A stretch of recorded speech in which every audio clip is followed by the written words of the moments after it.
Esther, you call in Esther? Now everybody in town's gonna know about this. There's an episode of Sanford and Son that most people have never seen. Not the real one, anyway. It has been edited by TV networks in secret for 50 years. They cut scenes, blur lips, and even go black too soon. Red Fox caught the event on film even though he knew it was going to happen. He said that line could only be said by him. The group members from the first show kept the secret until now. You will be shocked by what they say about that illegal scene. This is the reason why Sanford and Son was never the same again after that night. Sanford and Son wasn't born in South Central Los Angeles, but no one ever talks about that. It came from Shepherd's Bush, a small area of London. In the early 1960s, 28 million people watched the British show Steptoe and Son every week. That's more than half of the people in Britain. It was seen by an American director named Joseph E. Levine, who bought the rights in 1965. At first, there was no plan for it to be a black show. It was written about white Italian-American junk traders in the United States. The names of them were Albert and Tony Soriano. Executives believed that a show led by black people would not do well on primetime TV. But when NBC looked again in 1971, things were different. One of the managers, Bud Yorkin, told his writers to try something new. He told them to put it in South Central LA and give it black leads. Norman Lear agreed with him and said that Archie Bunker needed a black foil. That one change, trading two white trash guys for Fred and Lamont Sanford, did more than just turn things around. Because someone said yes to a junk dealer with a pickup truck instead of a horse cart, shows like Good Times and The Jeffersons were able to get their start. At the same time, CBS was doing very well. Everyone in the family had just made it to the top. NBC was in third place. Because of his deal, Norman Lear couldn't tell CBS about anything new. He worked with Bud Yorkin again, but this time they did it behind their backs. He told Yorkin that if you put Fred Sanford up against Archie Bunker, there would be a screaming match from coast to coast. NBC moved quickly. After reading the script, President Herb Schlosser gave the go-ahead for 13 shows in just 4 hours.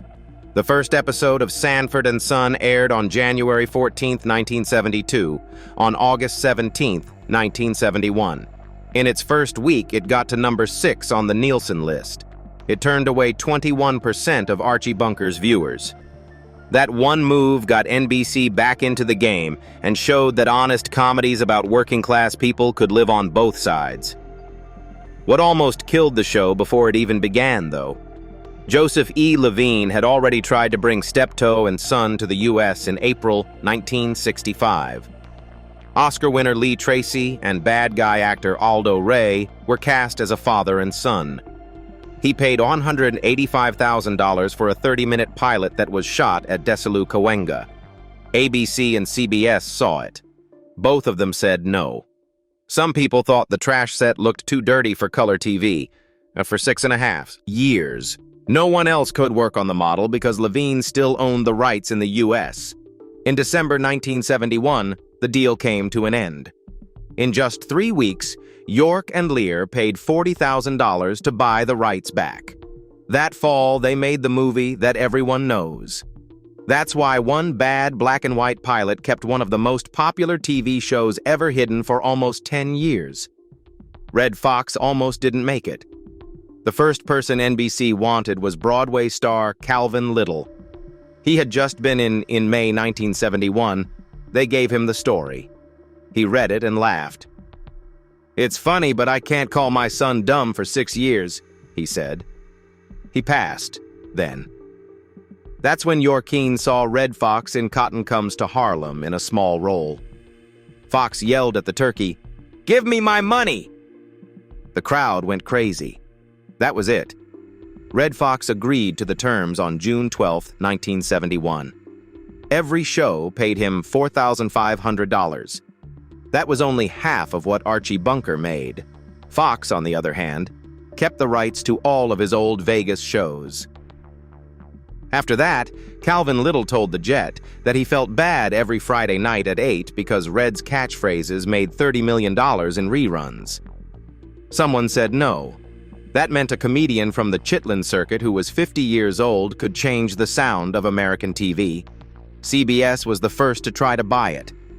The plane was given to them by Lear and Yorkin on October 4th, 1971. Everyone in the family uses the same network. Fred Silverman, who was in charge of making plans, said he didn't want to watch at all. He told them that one Lear powder keg was enough. Yorkin said she would do a live read. CBS said no again. They didn't do anything for nearly an hour. After 3 days, Herb Schlosser and Mort Werner, two executives from NBC, flew to Burbank. There were 2 scenes that they saw Foxx and DeMond Wilson do live. They shook hands and agreed to make 13 episodes in 15 minutes. NBC bought the story for $25,000. That was it. No reshoot for pilot. Because of that choice, there were 136 shows over 6 seasons. By 1975, it was NBC's main source of income. After the fact, CBS said they lost $300 million in syndication income because they wouldn't take 30 minutes for a junkyard comedy. No one knew what would happen when the show started on January 14, 1972. At 8 p.m. on Friday nights, NBC put it in a time spot that most networks would have given up on. Since the 1950s, Sanford and Son was the first primetime show with a cast that was mostly black. People in charge were scared. Would people pay attention? Would sponsors stop coming in? But it went off. In its first week, it stole 16% of the Brady Bunch's viewers. ABC stopped the Brady Bunch after just 2 seasons because it was such a big hit. It was praised by civil rights leaders. Variety magazine said that NBC had just made all of America's living rooms work together. The 14th of January 1972 was more than just a TV date. It was the night that a junk buyer tore the color line apart. The numbers kept going up. Nielsen thought it was all right. It wasn't. With a score of 25.2, Season 1 came in at number 6, which meant that 15.6 million people were tuned in. The second season was even better. With a 27.6 grade, it came in second, just a hair behind the rest of the family. It made 2.3 million more houses. Advertisers jumped in when they saw it happen. In 1972, it cost $33,000 for a 30-second spot. It went over $50,000 by the beginning of 1973. The show became an ATM for NBC. In 10 months, no comedy has ever grown so quickly. In 1974, a strange event occurred on TV. The Nielsen score for Sanford and Son was 29.6. That was only 0.8 points behind All in the Family, which was unbeatable. That means that more than 276,000 homes watched every Friday at 8 p.m. Now comes the crazy part. It had the well-known death slot. During that time, most shows didn't make it, but Fred Sanford did. He not only made it, he ruled. One more secret was kept. Red Fox wasn't very old. Fred Sanford was only 49 years old, but he had to look 65. Every day at 4 p.m., they made him older for the shoot. The makeup artist first put rubber on his jaw and forehead and then sprinkled powder on top to make it look like his skin was sagging. It took 20 minutes to do. After that, gray lines were glued into his hair and beard. Foxx named the glue bottle Instant Old Man. The shoes came last. Those weren't your average work boots. They were made of steel and had half-pound lead weights inside. His shoulders dropped, his back curled, and that slow shuffle started as soon as he tied them. A third of his height went away. Foxx said it was funny that the boots made his feet feel like they were under 2 Buicks. But Fred G. Sanford would not have existed without the lines and weight. Then he had a heart attack. Red Fox made it well known. He would scream, "This is the big one," as he held his chest tight. "It's me, Elizabeth. I'm coming to join you." It wasn't a joke. It came from his mom, who would pass out laughing at family events.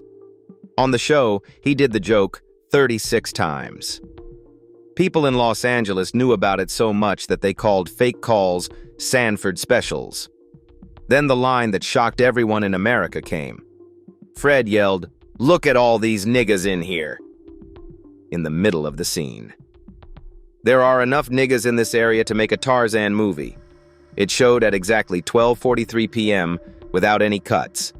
It led to 257 calls of protest in just one day. That was 3 times what NBC usually counts in a week. The line was stopped by guards, but Red Fox was bound by a deal in 1973 that let him have the final say on African-American-sounding slang. He worked very hard to get it. He said it had to hurt to make a point. NBC got scared. They were afraid of fines from the FCC, but none came. Because of Family Hour, it was now okay to work after 8 p.m.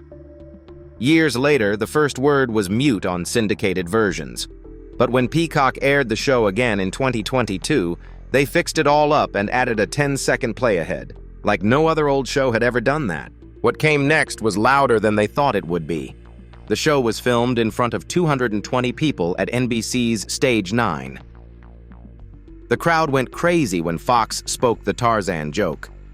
For 23 seconds straight, people laughed out loud. As loud as the theme song, it got to 98 decibels. The cameras had to be turned off by the director. It was impossible to hear Fox's next word. There is a 6-second freeze on the tape. The judge comes out of nowhere in the middle of a move. Afterward, a floor manager told them that 3 pages of the plot had to be cut. They did not have enough time.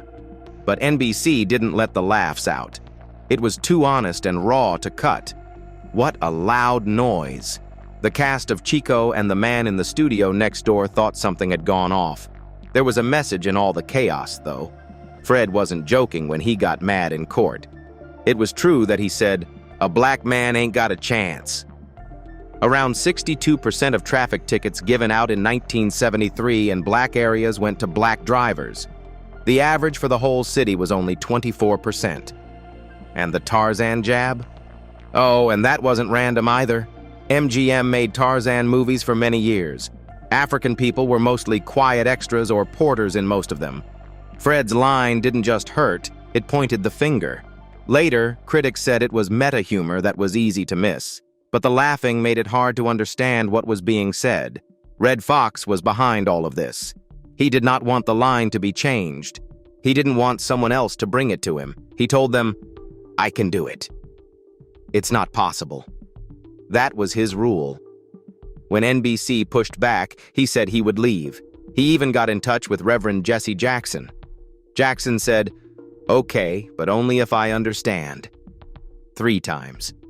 Lawyers for NBC wrote waivers in case advertising pulled out. Colgate-Palmolive did move their ad to the second part, but no one else did either. Something big changed when Fox won that fight. For the first time, a black TV host ignored racial language rules. The writer's room looked like a mistake from the start. Red Fox saw that 36 of the 38 writers were white. He read it in the lines and felt it in every script. He would sometimes just stop practice in the middle of it.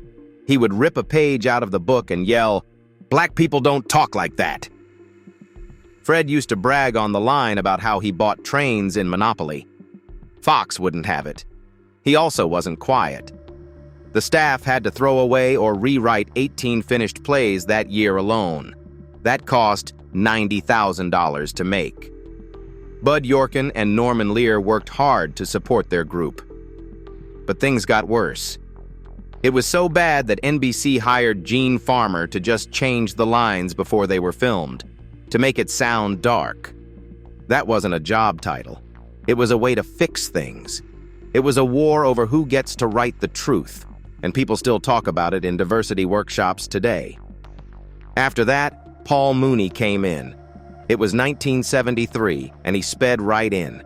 It was his job to make it real, dark, and scary. He used to work as a clown. He was now writing lines that were so hot they could burn down the gym. Fred Sanford tells a white police officer, "Boy, you're lucky this ain't Mississippi," in one of his early versions. It was quickly marked as a threat by standards and practices. NBC told them to stop. Mooney did not.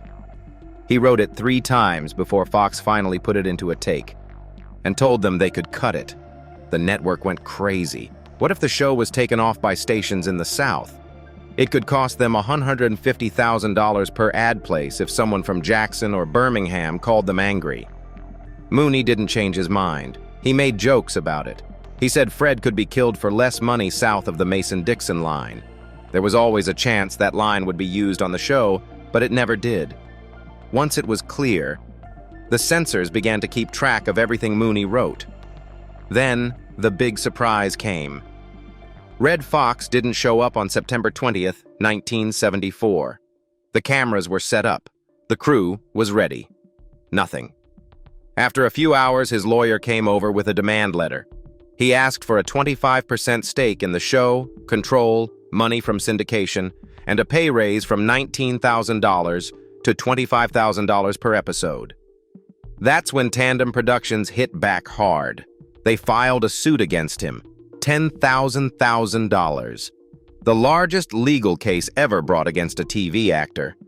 The papers said he showed off a revolver with a pearl handle on set and that the shutdown cost NBC $300,000 in ad income. They were telling the truth. 25 million people watched the show every week, making it the second most popular show on TV. That made up about 18% of all of NBC's Friday night shows. They rushed out rewrites after the big star left. Mayo, who played Grady, took over. It bought them some time, but the extra work still cost them $20,000. The fight went on for 6 weeks. The insurance bill went up by 40% when it was over. The window came next. It sounds small, but it turned into something big. The third stage at NBC Burbank was a box. Nothing but windows and no sun. It made Red Fox mad. It made him feel suffocated. He begged for a new place to change, just one with a window. That opened. NBC said no, so he said okay. From my home in Las Vegas, I'll finish the season. It went back and forth for a long time, long enough for someone to make a show about it. Fred Meets Red aired in 1977. Red Fox was himself. The fake movie that was part of the show? The name, Windows Are a Pain in the Glass, was a big nod to the real fight going on behind the scenes. Fox even left a Rolls-Royce outside the set, just to tell him he didn't need them. It would have cost $3,600 for a window. It took 6 weeks, but that's it. He finally got a trailer from NBC with 2 windows and his name written in gold on them. But on January 12, 1973, the real chaos started. Mama's Baby, Papa's Maybe was the name of the show. Aunt Esther blows up when she finds out the truth about the father of a child. She looked straight ahead and asked, "What did you say, N-word?" That's what people on the East Coast saw. NBC saw it through to the end, but the phones of affiliates lit up. Standards and Customs went into a state of fear. They quickly changed the word to sucker for the West Coast feed. When the show came back in 1976, 18 seconds had been cut out of the scene. To hide the jump, they looped her shocked face. That's all most people have ever seen.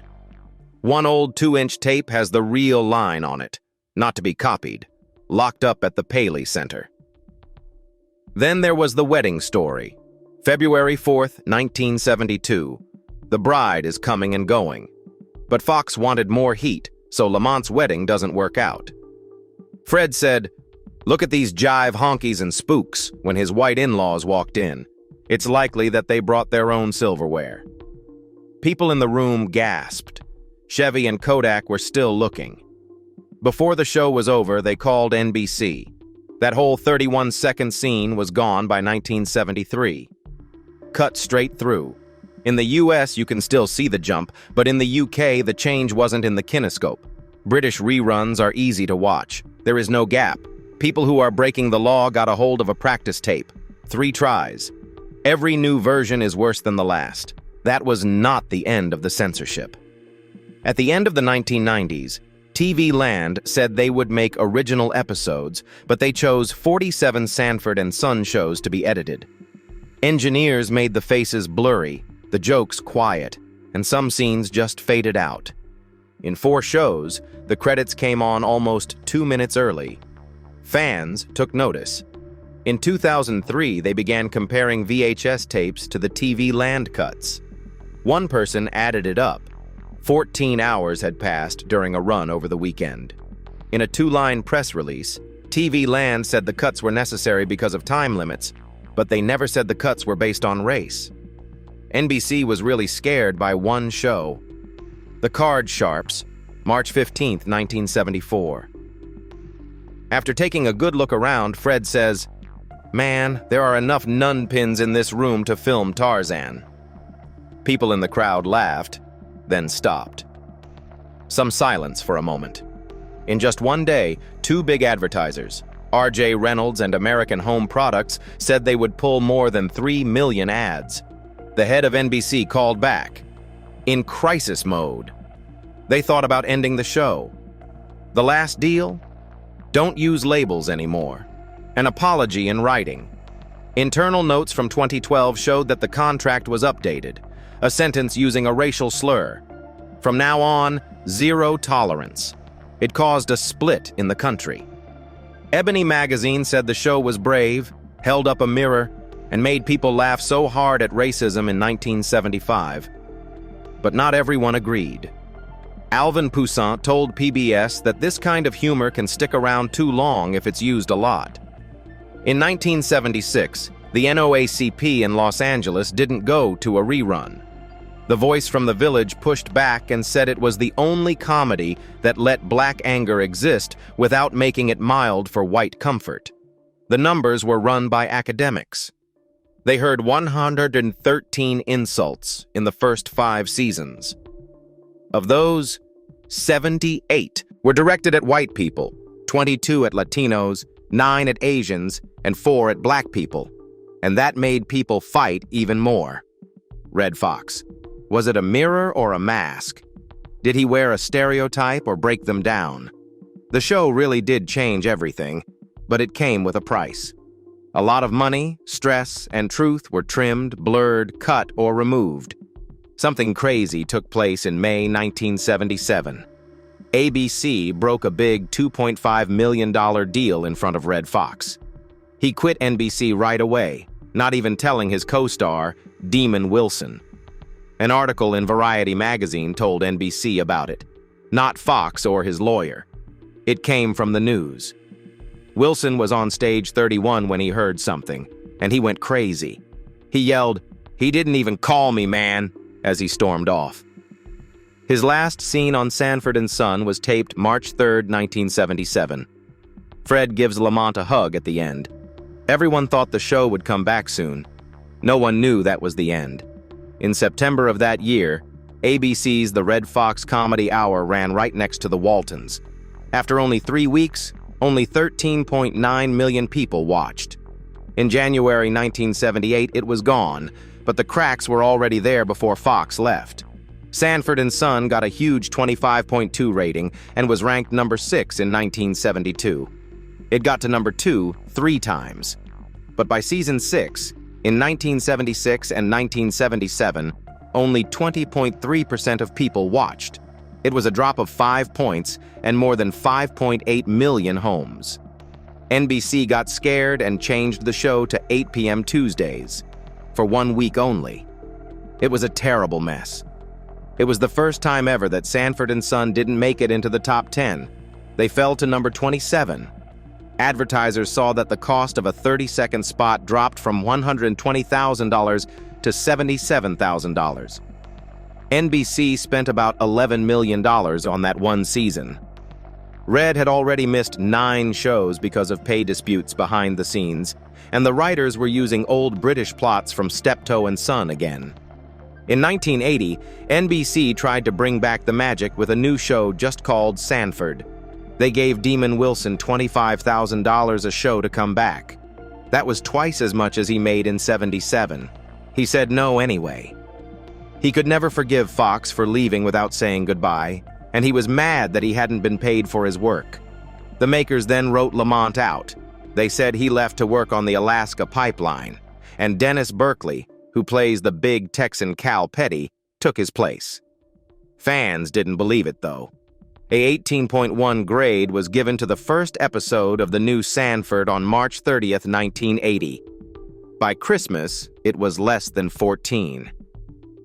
In the summer of 1981, NBC got rid of the last 7 shows. Only 19 were shown. That wasn't the only time they tried and failed. In all, there were 3 spin-offs. It began business as Sanford Arms in September 1977. There is no Foxx or Wilson. There is only a residence. It only showed 4 episodes, got a low rating of 11.5, and was over by October 4th. Then there was Sanford in 1980, which we just talked about. In 1986, ABC finally gave Red one last chance with the Red Fox Show. 16.2 million people watched the first show, which was fine, but by episode 6, that number had dropped below 10 million. After 12 shows, they canceled it, and one of them never even aired. These 3 shows made a total of 35 episodes. The first run got lost 36 times. There was no way to get back the magic that Fox and Wilson had together. Then the saddest thing happened. On October 11th, 1991, Red Fox was practicing for a part in the royal family on CBS. He sat down in a chair, said, "Get my wife," and then fell over. He often fakes heart attacks, so everyone thought it was one of those. They laughed, but he wasn't going for it. It was too late when the paramedics got there in 10 minutes. The police said he was dead at 7:45 p.m. at Hollywood Presbyterian Hospital. He was 68 years old. He used to make $4 million a year. He owed the IRS $3.6 million when he died. Eddie Murphy paid for the service when no one else could. An honor card from CBS that said, "You'll always be family," was shown. Even so, the numbers didn't go up again. There was only 1 season of the royal family. The truck, on the other hand, lived on from that old world. People told stories about that blue 1951 Ford F1, which was in bad shape. It cost NBC only $350 to buy in 1971. If you watched Sanford and Son, you knew it had fans because it had its own spot on the call sheet. They sold it at a sale in Van Nuys in 1977. The first bid was $500. Someone named Bill Milks bought it for $3,500. That's 10 times the first bid, or about $17,000 today. The mileage counter showed 93,867 miles. Signs for Sanford and Son were still there. Inside, you could still smell the cigar smoke. One studio worker joked that the truck's final season charge was greater than any actor's pay raise. Milks didn't keep it for very long.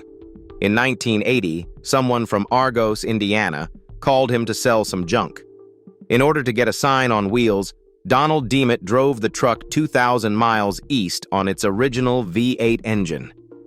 Dimmitt made a ramp out of a red barn door and used the truck like any other. Even full 1-ton loads of scrap metal were too heavy for it to carry. Kids in the area saw it so often that they called it Sanford North. The driver's side door hinge broke in 1995. It wasn't fixed. Dimmitt welded it shut instead. The staff had to get in from the side that holds the passengers. That Hollywood prop that was made to look like junk hauled real junk for 34 years. There was snow, rain, and rust. It wasn't known that it was past. In 2013, that changed. Tim Franco and Jeff Cantor, who also sell cars, found the truck. Dimmitt said no both times they tried to buy it. Then they saw it on eBay one night. There was only 1 hour left. At 1:12 a.m., they won the bid for $11,300 on January 18, 2014. Before Dimmitt could change his mind, they drove 215 miles all night to get it. They took it all apart over the next 8 months.